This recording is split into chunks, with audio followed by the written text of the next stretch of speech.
Here's Prescott, just throws it deep as far as his arm can take him. He caught it!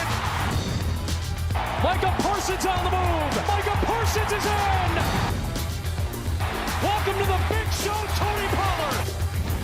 Oh, going deep, it is intercepted. But I'm not going to say a word, but I will say one thing right now.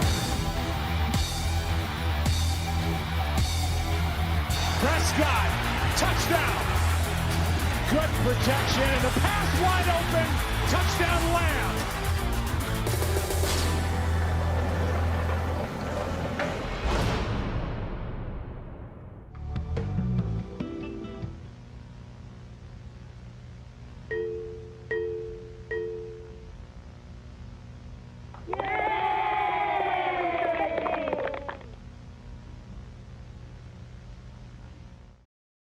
Well, hello there, ladies and gentlemen. Welcome back to the channel. It's Space Cowboy here with another video for you guys here today.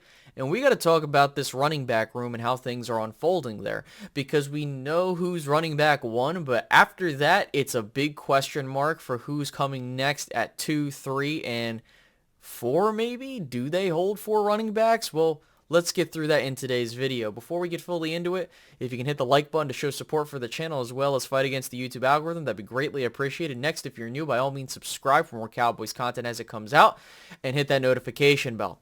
So we know that Tony Pollard is running back 1. There's no question about it. And the long-term implications are he's on the franchise tag and odds are he will leave after this year, kind of how they handle things with Dalton Schultz. But after that, who's next in line? How are things looking? Is there going to be a possibility that they have 4 running backs? Well, maybe. And I think the best way to look at it is looking at how Mike McCarthy handled the running back room when he was the primary play caller and the architect behind his offenses.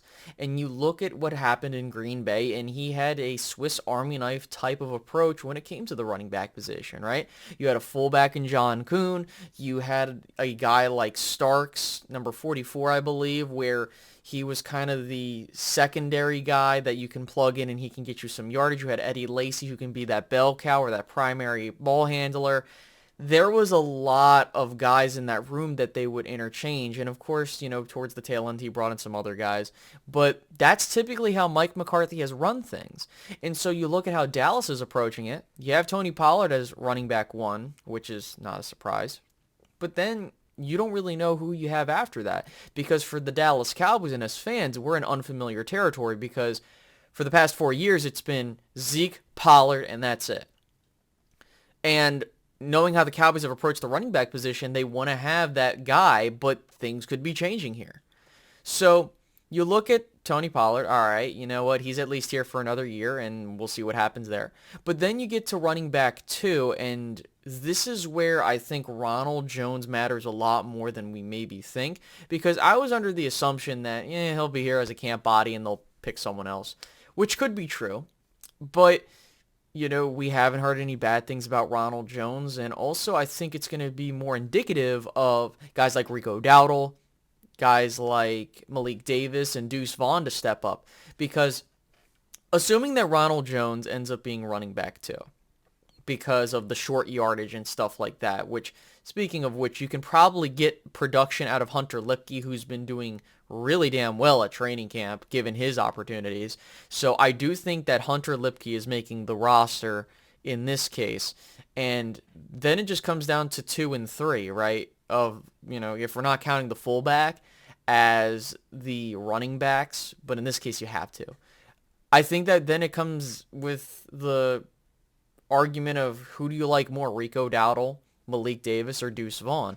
Duece Vaughn's been doing well for himself. We haven't really heard a bunch about Rico Dowdle and Malik Davis. And I've touched up on this in previous videos, and I think that for Malik Davis and Rico Dowdle, they're the same player in terms of talent, even though I think really Rico Dowdle is a more talented player, but you can get the same type of production out of Malik Davis as well. It's just, we know that Malik Davis has availability on his side, because Rico Dowdle, the only reasons that Rico Dowdle has not made the team is because he's been hurt. Other than that, I've been a big, fan of his. I think that he's good at what he can do and what you're asking him to do. But if he's not there, then it doesn't make any sense to keep him. right? So the Cowboys bring him back for another year. So I think it's going to be between him and Malik Davis. And if Rico Dowdle stays healthy, I don't know if they decide, maybe we don't go that route. There could be a possibility where they go, hey, we're going to take Tony. We're going to go with Rico Dowdle / Malik Davis. And then we'll go with Duece Vaughn. And then we'll have Hunter Luepke as the fullback. And that's your room of 4. But that's where I think we need to just be real with ourselves, is we don't know how the Cowboys look at Duece Vaughn in the grand scheme of things. I think one way to look at it is because you drafted him, you have a cheap 4-year contract with him, which is cool and all, so you have at least that going for you. But at the same time, long term at the running back position, you don't really have anybody else there, right? And I think that's also a factor in it too, because the Cowboys are probably going to draft a running back again next year. But you might be saying, Space, we're talking about this year. And we're talking about how this running back position is coming into its own. I think that that's the big part, is we don't know, because there could be a one-way look at it where they like what Ronald Jones brings to the table and they're like, we'll keep him. And Hunter Luepke can come aboard, but we can only keep one of the 3. I wouldn't be shocked if Duece Vaughn made it to the practice squad. I wouldn't be shocked if, they're like, we can only keep one of the 3. But that's just my point of view. I don't know how you guys feel about it, but it's going to be hard to justify having 5 running backs on this roster, but it's a good problem to have. So if you put me in a position where I had to choose, I'm thinking as of this point in time, it's probably going to be Tony Pollard, Ronald Jones, Malik Davis, and then they'll put Duece Vaughn on the practice squad, and hopefully they can keep him there. And then it's going to be Hunter Luepke. That's kind of just how I'm looking at how they're facilitating things on offense, because looking at Mike McCarthy's history and how he's had certain players in Green Bay, I think he's going to try and employ the same thing here in Dallas. So with that being said, guys, I do hope you enjoyed this video, and I do hope you leave a like, subscribe, and hit that notification bell, and I'll catch you guys in the next one. Have a good one, guys. Goodbye.